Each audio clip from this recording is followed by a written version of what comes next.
Good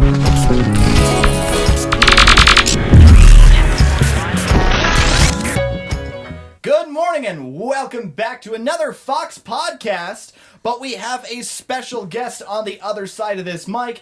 I would like to introduce Puff the Magic Dragon, although he sure as hell is not puffing that magic dragon tonight. Fox, I am your father. Quite literally. Welcome to the challenged side. I mean, you're definitely challenged in a lot of ways, but we're not going to touch on that today. But anywho, so there's something that I actually want to talk to you about, and this is something I wanted to talk to you about for quite some time, just to get your opinion, because with everything that you and I have gone through over the years, I think it may help a lot of people just to hear from someone who's actually experienced it and been through it, how to get through everything in between. So I'd like to ask you, when it comes to life... 42 is the answer. The answer to life is 42, and the world's run by mice. But seriously, hope. If you lost hope, would you still perceive life in the way that you have? And what did you do in order to not lose that hope? That's a difficult question. I would say that basically I look towards my sons. I look towards people that I could know and trust and that I could confide in, to be able to vent or whatever I needed at the time to help me take that step forward.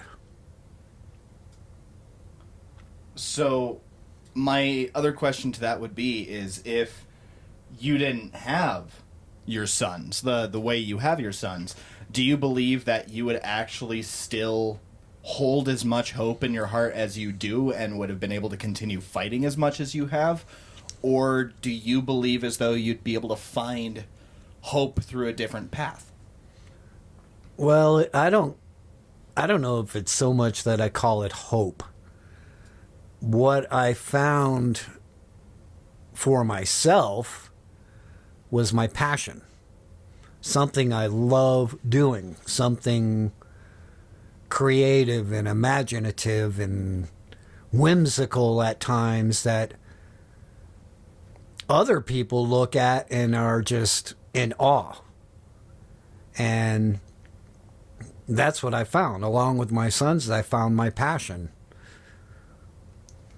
So if this would be pulled into an accurate manner, if in fact you didn't have your sons in which the way you do, would it be easy to explain or to pontificate the fact that you would have found hope again through your own creativity and your imagination, and that is what's given you a little bit more drive in order to actually go through everything, in order to fight as much as you have?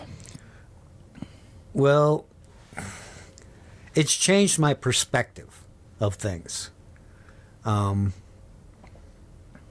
It brings me happiness. It brings me joy. It allows me to release a side of myself, per se, that has been in a box for the longest time, and come out in full force in the perspective of, once I get working on a project, I get totally enveloped in it. And it helps me to ease my mind. It helps me to deal with things that otherwise I may not have, dealt with so easily. Fair.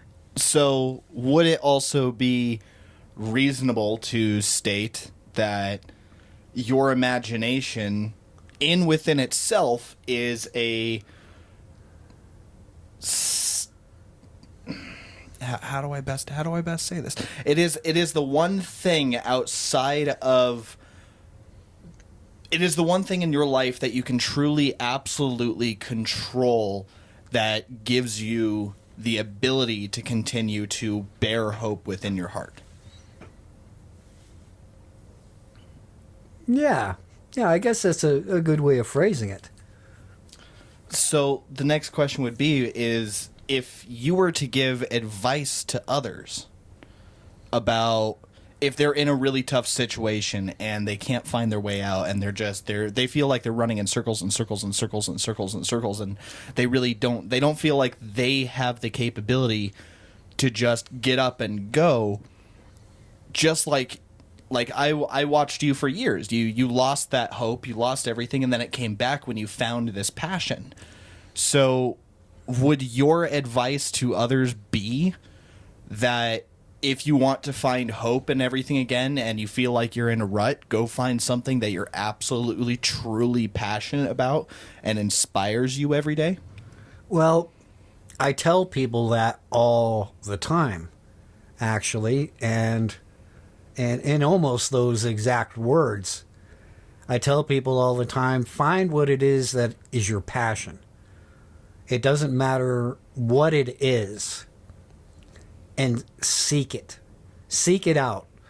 Do the very best you can at whatever that passion may be, whether it's one form of art or the other, whether it's writing or drawing or sketching or sculpting or whatever. It's an excellent vent.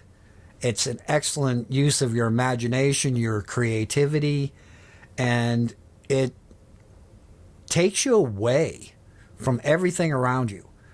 Because you're so, like I said before, enveloped in whatever you're working on at that time, that those other things just kind of dissipate. They go by the wayside for a while and take that stress and anxiety away from you for just a few moments.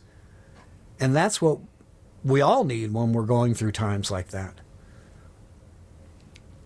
And that's fair and reasonable. But if someone doesn't have an artistic and a lot, well, let's phrase it as how everyone phrases. They don't have a artsy fartsy bone in their body to be able to create and manifest anything out of their ass. They just don't have it. Is there any other suggestions that you would have besides just the artistic field? Well, like with me and my sons, I talk to them whenever I have the opportunity because, both of them have their own lives. I talk to other people. And I don't sit complacent anywhere.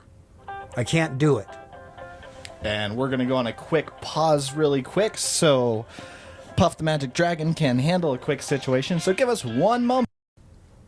And we're back from that quick break. Pardon the delay on that, but that was kind of a fun situation to over here. But anywho, back to what we were talking about, and it's when it comes to people who don't have an artistic bone in their body, or per se, they don't have an artistic bone in their body. What exactly would your advice to them be?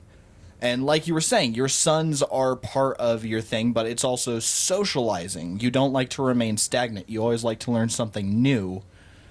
So with that being said, is part of your advice to just learn something new?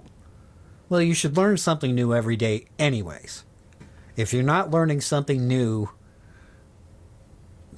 I don't know. You do learn something new every day. You can't help it. No matter how minute it might be or insignificant it may seem, you're learning something new every day. But for me, it would be, do not sit in a house or in an apartment or whatever. Don't sit there and dwell on whatever it is that's got you down. Get out. Go talk to people. Socialize. Learn something, a skill or whatever. Something to occupy not only your time, but your mind and your emotions. Because if you don't find that, which is almost impossible not to find that. Well, especially with all the internet possibilities and everything that we have, we literally have an infinite source of information and options at our fingertips nowadays. Well, that's something that you could possibly do if there was something that you were interested in your whole life, or even recently, that you know very little about. The internet's a perfect source of doing research. I mean, you could research all these things, but I strongly recommend getting out of your domain, your house, your apartment, whatever. Get out and go socialize, go for a walk with somebody else if somebody else is available to walk with. Just don't sit there and dwell, because dwelling on things is not going to help resolve a thing, and it's just going to create more anxiety for you. Fair and completely honestly reasonable, especially considering a lot of the things that, I mean, shit, we just went through 2 years of being quarantined and stuck in a house, and a lot of people learned a lot about themselves. I mean, similar to yourself. In the past 2 years, you really took up the passion that you did, creating everything and creating art from antiques. And just all this wonderment. So now that we have the capability of actually getting out of our houses and everything and exploring and going and doing something new and meeting people, would your absolute overall advice be a roundabout collection of go experience something new, go follow your passions, and go socialize? Because it's an infinite amount of options that you have literally every day.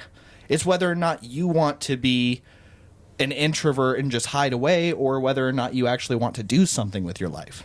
Well, that, and also you can combine that with nature. Look at nature has to offer. I mean, nature itself is phenomenal.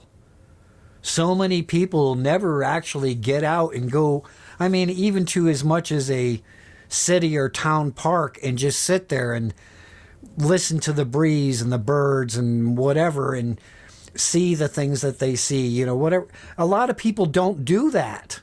And nature offers so much amazement that it can fill not only your mind, but your heart, and bring that, I guess, inspiration to keep the fight up, you know, keep on struggling if you have to get out of that situation. And would you also say that the struggle within itself allows you to obtain better and stronger hope once you have actually found that freedom of that little light at the end of the tunnel where hope is really born? When you first saw that, did you just take that with stride, or did you just run for it? Did you just take it and just chase after it as much as you could? For me, it was more of a, I want to be there. I don't want to be here. And the only way for me to be there instead of here was to persevere. And sadly, nowadays we have a plethora of things that cause people to no longer want to persevere. And, you know, we deal with a lot of things, and I can speak from my generation and you can speak from yours. You know, we deal with things on different levels and different options. I mean, where you guys had the plethora of opportunities in order to buy a house and everything, and things were actually easily able to be purchased, compared to nowadays, where even yourself are living paycheck to paycheck. Even though you don't have a paycheck, you have other things that help take care of that, you know. it's still you're accommodating to what you have. And in my personal opinion, and this may be the same in yours since you've actually watched this come to fruition from what you dealt with, hope nowadays is so hard to keep in your heart that it's almost impossible. Because when it comes to the idea of owning a house or being financially free or anything like that, we're sitting here and we're literally just waiting for things to happen and living paycheck to paycheck. We really don't have the capability of being as free as things were. Would you say that hope is an expensive commodity in modern day society compared to when you were growing up? I guess that would depend on your perspective, because hope is what we all need, period. We need hope. We need hope for a better tomorrow. We need hope for better lives. We need hope for whatever the case may be. We all that hope is required as a human being to have hope. The problem is that so many people rely on, I guess you would say rely on the dollar to make them happy. And then that dollar can buy them things. Well, and then the old phrase of money buys happiness, which we all know that money doesn't buy happiness, but buy happiness. And it may give options for like happiness to go experience things or like open a small business or even like what we're doing right now. It took a good finance in order to actually start this YouTube channel. So it's here nor there. It's a dual-edged sword. Money can finance the option for happiness, but too many people, like you said, rely on the dollar in order to actually obtain what they believe is happiness. But happiness is not only a frame of mind, it's in your heart. And money truly can't buy that. It can help with it, yes, but it can't truly buy that. What we need to do, what each person needs to do, is discover what it is that makes them happy. And whatever it is that makes them happy, don't let anybody tell you you can't, you shouldn't, you blah, blah, blah. You know whether or not for yourself, whether this venture per se would be dangerous to yourself or somebody else. And you have the common sense not to do it if it's going to. And so if it's something that truly in your heart would make you happy and make your life easier, less stressful, less anxiety, more fulfilled, yeah, then seek it out. Go after it. Don't let anybody tell you can't. And with that in mind, what advice do you have for the people that literally sit there day in and day out and literally just sit there and think, well, I'm terrified to take the risk because the risk in the short term, the risk is too high. Yet we're always told to focus on the present. Like modern day society, it's all about focus on the present. Don't focus on the future. So we're constantly focusing on the present and how things are going right here, right now, versus the potential of what we could gain from it. Would your advice to them be, you have to pay attention to the past, present, and future in order to truly successfully obtain, understand, and hold hope? Yes, but at the same time, don't risk any more than you can afford to lose. And that is a very, very wise answer. So, that being said, if, let's say they want to try something. They want to try something new. They want a new option, and just anything to bring them, even if it's a minute amount of hope. And we're talking like tiny. Like enough to actually get them off the ground, but enough to actually also allow them to see what needs to be seen, if that makes sense. Well, I guess that would fall in with taking a chance. Okay, for instance, doing a bungee cord jump, and you're terrified of heights. They put you out there, you're on that platform, they're strapping your feet in, or however they put those braces or straps around your ankles or whatever. You're shaking like a leaf, you got the cold sweats. They say to jump, and for 30 seconds, a minute, 2 minutes, or whatever, you're just standing there. You're just petrified, frozen stiff. Then all of a sudden, you do it. You jump. Or, well, you don't jump, actually, you fall. And then that cord hits at the bottom, and you're springing back upward again, and you're bouncing up and down for a while. Once you get back up on that platform, and that realization comes in that I did it. I did something that terrified me, but I did it just the same. That in itself will help you to build, even in the smallest way, build your self-confidence. And that's what a lot of people are lacking in our society today is self-confidence. Doesn't mean you need to be cocky.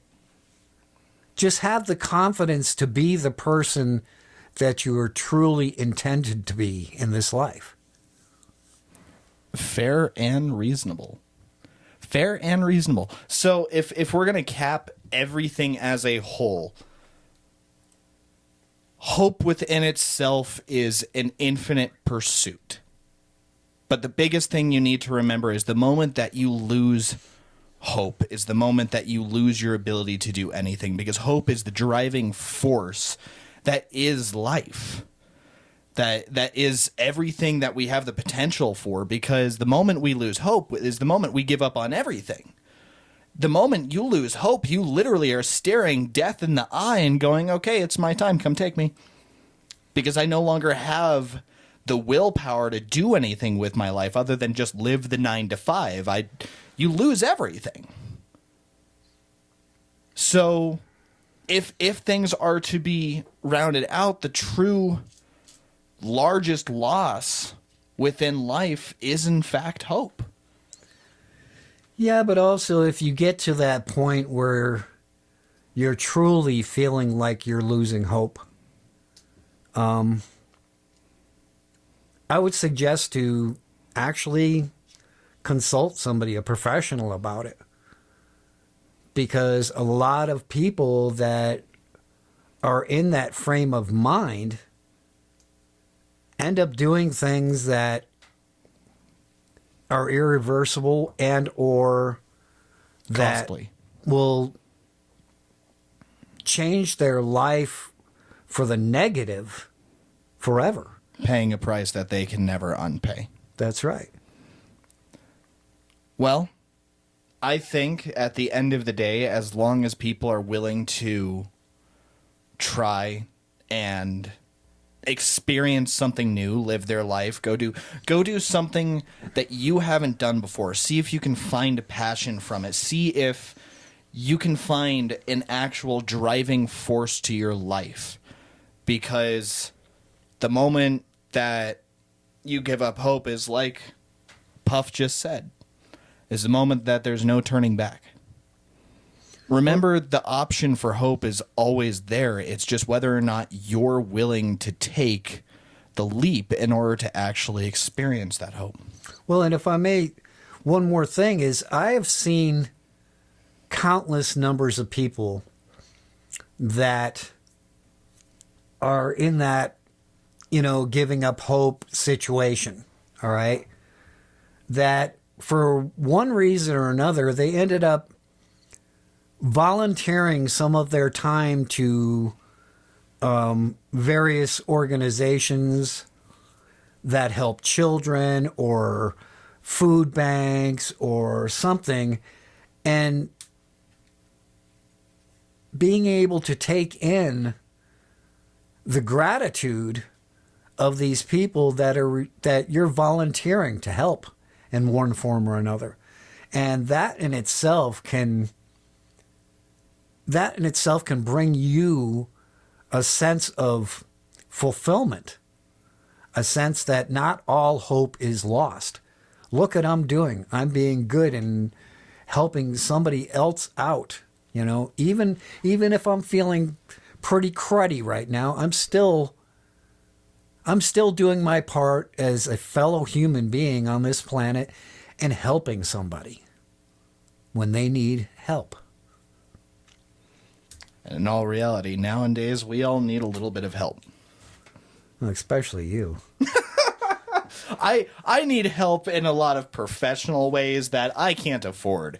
But that's why I have entertainment, and just, like, for Puff, I've seen his creations firsthand. I've helped his creations, and to see the sheer imagination and joy that comes from and doing these pieces is outstanding.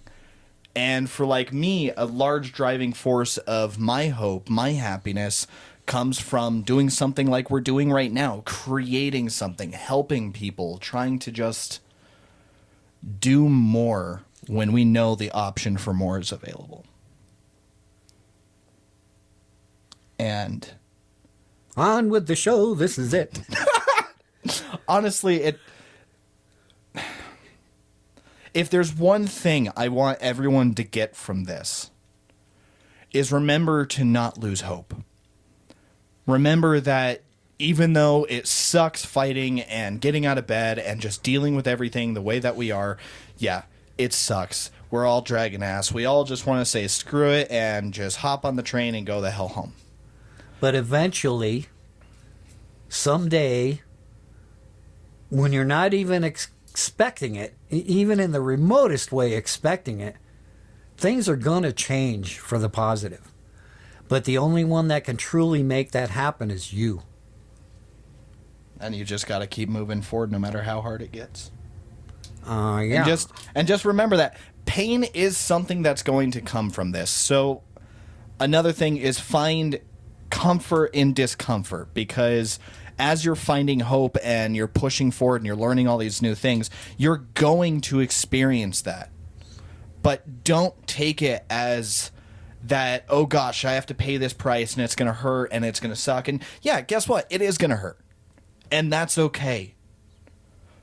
What matters is the fact that you're doing what you need to do to make yourself better and yourself happy, and to give yourself that one glimpse of light at the end of the tunnel. Because that one light, no matter how dim it is, can change everything. You just have to be willing to try. And thank you all for joining us on this episode. I know that it was a really intense episode, but this is something that I've really been wanting to talk about for a while, because I'm not going to deny it. I've been losing hope myself just to try and keep this going, but seeing Puff every single day gives me that reminder that no matter how heavy the price is that we pay, we can always keep moving forward, as long as we have something that we're willing to continue to fight for. Remember, please like and comment down below, and please give a round of applause for Puff. This is his first time actually ever being on a podcast, let alone YouTube. So, well, thank you. Thank you very much. Thank you for joining us. And everyone, please, like I said, like and comment down below. Also, subscribe to the channel, hit that notification bell, and be prepared for more fun but intense conversations to come our way. I want to do as many with Puff as I can before we run out of time, like we're running out of time on the garage. But I will catch all of you